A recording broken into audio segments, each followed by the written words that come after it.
रहीमिया खान थाना A division की हदूद में जामिया कादरिया मस्जिद के सामने मुजम्मल नामी शख्स पर कादर खान और उनके साथियों ने तशद्दुद का निशाना बनाया। मजीद देखते हैं इस रिपोर्ट में। रहीमिया खान थाना सिटी ए डिवीजन की हदूद में जामिया कादरिया मस्जिद के सामने मुजम्मल नामी शख्स पर कादर खान और इनके 15 से ज्यादा लड़कों ने शदीद तशद्दुद का निशाना बनाया। कादर खान ने क्लिपों के साथ वार किया। मुजम्मिल नामी शख्स पर और कारी शफीकुर रहमान के घर का तकद्दुस पामाल करते हुए और मस्जिद का भी एहतराम ना किया। मुजम्मिल नामी शख्स जब भागकर अपनी जान बचाने मस्जिद में दाखिल हुआ, इसको मारते रहे। दफा 144 की दचियां पठान ग्रुप और बाजार वालों ने हवा में उड़ा दी। पंजाब हुकूमत ने लॉकडाउन किया तो पर इंतजामिया और डिप्टी कमिश्नर रहीमिया खान और थाना सिटी ए डिवीजन की इंतजामिया खामोश।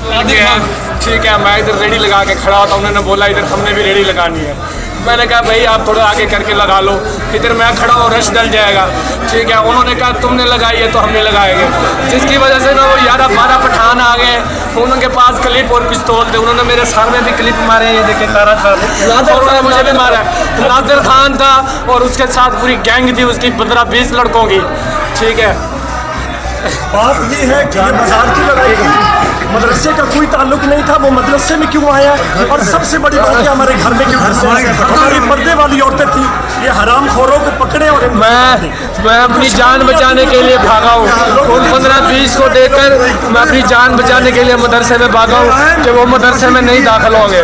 शहरियों का वजीर आला पंजाब उस्मान बुजदार, RPO बहावल और DPO रहीमिया खान और वजीर आजम पाकिस्तान से अपील है कि अगर लॉकडाउन करना है तो मुकम्मल करें, अगर नहीं तो पूरे बाजार को खोलकर आवाम को लड़ाई झगड़ों से बचाएं। जिन्होंने मस्जिद का तकद्दुस पामाल किया, इन्हें कड़ी से कड़ी सजा दी जाए।